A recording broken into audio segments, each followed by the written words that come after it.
అమ్మమ్మ ఆశ్రయం.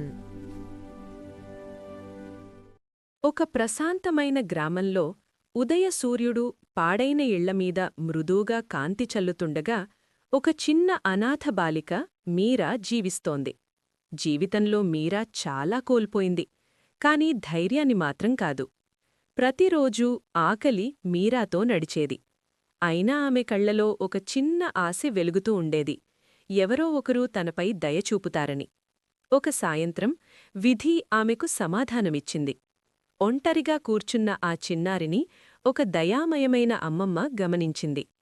స్నేహభావంతో నిండిన హృదయంతో అమ్మమ్మ మీరాకి ఆహారమందించింది. ఎన్నో రోజుల తర్వాత ఆ చిన్నారికి లభించిన మొదటి వేడి భోజనం అది.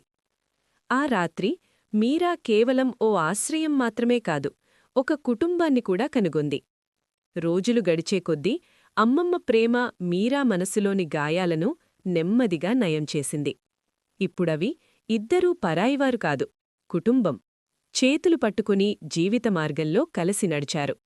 కొన్నిసార్లు కుటుంబం రక్తసంబంధంతో కాదు, ప్రేమతో ఏర్పడుతుంది.